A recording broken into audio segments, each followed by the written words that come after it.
Hello, and welcome to the channel. Don't forget to like and subscribe as well as share. As always, we appreciate you. Today we will be covering the Jewish and Christian prophecy, and possible dates to see if anything matches up with any type of relevant events. There is not doubt that there is a belief in prophecy in both of these beliefs. And we will be looking at as many sources as we can, including but not limited to the Hebrew Bible, the Dead Sea Scrolls, and the New Testament. More specifically, we are looking into the prophecy of a prophet and two messiahs. No, you didn't hear that wrong, two messiahs. There are different opinions and interpretations about the second coming of the Messiah, or a whole other Messiah, among Christians and other religious groups. Some people believe that the Bible contains clues and prophecies that point to a specific year or time frame for the return of or the second Messiah, while others think that it is impossible to know the exact date, and that we should always be ready and watchful. I will quote a saying of Jesus, Matthew 24 verse 35 to 36, "Heaven and earth will pass away, but my words will never pass away. But concerning that day and hour no one knows, not even the angels of heaven nor the Son except the Father alone." That is not to say that there aren't clues to get us close. We are going to start in the book of Daniel, using all available text and oral traditions. Daniel lived approximate 620 to 538 BC. He was a slave child to King Nebuchadnezzar. Now, according to the book of Daniel, he was favored by God. Daniel pleaded with the chief official to not force him to defile himself with the king's food and wine. The official was too scared at first but was coaxed into a test. The test was to feed Daniel and his group vegetables and water, instead of the king's food of meats and wine, for 10 days. Then inspect them and compare them to the others. It came to pass that after only 10 days it was apparent that Daniel and his group were much healthier than the rest. So the official kept Daniel's group eating vegetables. Now Daniel, having favor in God's eyes, became proficient in reading, writing, as well as a gift of understanding and interpreting dreams and visions. After a period the children were presented to King Nebuchadnezzar, and none among all the children did any compare to Daniel's group of Daniel, Hananiah, Mishael and Azariah. So they were stationed in the king's court, and remained until the first year of King Cyrus in approximately 590 BC. Now, while Daniel was with King Nebuchadnezzar, the king had a specific dream that troubled his spirit.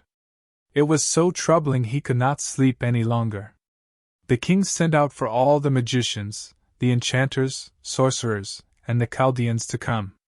He then gave each group an ultimatum, in short, either interpret this dream or die. The reply was not what the king wanted to hear, as it was stated there was not a person alive. Only the gods who do not dwell with mortals could answer the question. Daniel, hearing this, went back and informed his companions, and they prayed to their God to unveil the meaning of the king's dream. And that night Daniel had received what he asked for. Daniel went and gave the king, Nebuchadnezzar, his dream and the correct interpretation of the dream. It was a prophecy of the end of the ages and the 4 kingdoms to come.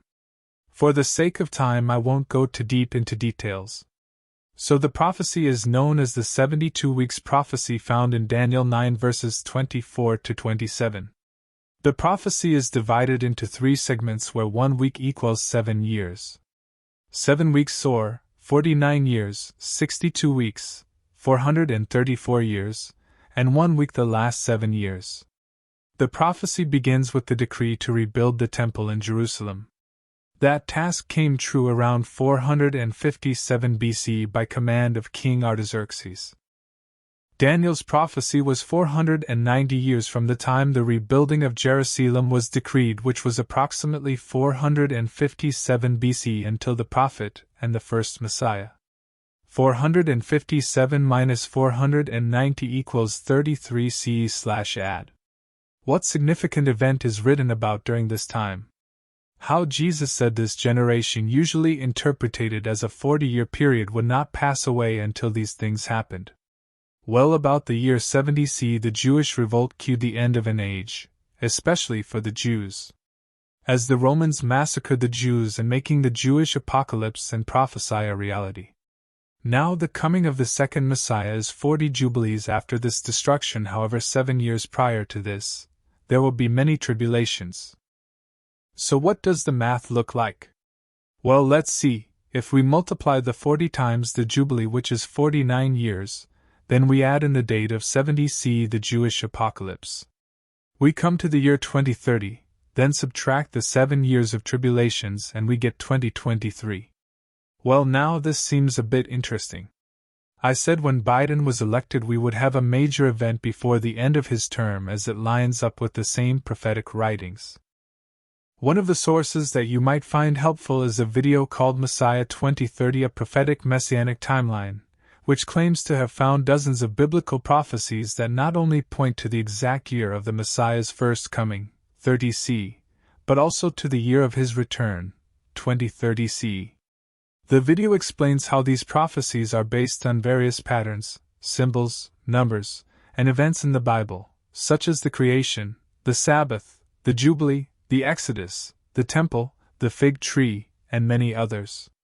The video also provides timestamps for each prophecy and a summary of its main points. There are also other sources that have different views or criticisms about the 2030 theory, such as Part 2, Messiah 2030 plus Revelation Timeline and Decoding Daniel's 2300 Days 3, Messiah 2030 the Prophetic Messianic Timeline Video Review 4, and 2030 Second Coming. You can explore these sources to get a broader perspective on this topic and compare their arguments and evidence. One source that is relevant is the Lost Gospel, decoding the ancient text that reveals Jesus' marriage to Mary the Magdalene, which is a book that claims to have found evidence that Jesus and Mary Magdalene were married and had 2 children, based on an ancient manuscript called the Ecclesiastical History of Zacharias Reader. The authors of the book argue that the manuscript contains a hidden story that allegorically encodes the life of Jesus and Mary Magdalene, and that they were the founders of a royal dynasty that influenced the history of Europe. You can find more information about this book in this article. Another source that might be relevant to this theory is the Da Vinci Code, which is a novel that explores the possibility that Jesus and Mary Magdalene were married and had a bloodline that survived until the present day, and that there is a secret society that protects this secret from the Catholic Church. The novel is based on various historical and religious sources, such as the Gnostic Gospels, the Priory of Chaon, and the Knights Templar. The novel also suggests that Mary Magdalene was the Holy Grail, the sacred feminine, and the partner of Jesus in his ministry. Another source, The Second Coming of Christ, The Resurrection of the Christ Within You, which is a book that interprets the teachings of Jesus from a metaphysical perspective and explains how to achieve spiritual enlightenment and union with God. The author of the book does not mention anything about Jesus being married or having children, but he does emphasize the importance of developing both the masculine and feminine aspects of one's soul, and he refers to Mary Magdalene as one of the most advanced disciples of Jesus. There are so many sources and so many theories it is hard to commit to any one. Overall, it is up to you to decide your own interpretation as well as belief. I hope this was informative and educational. Please don't forget to like and share.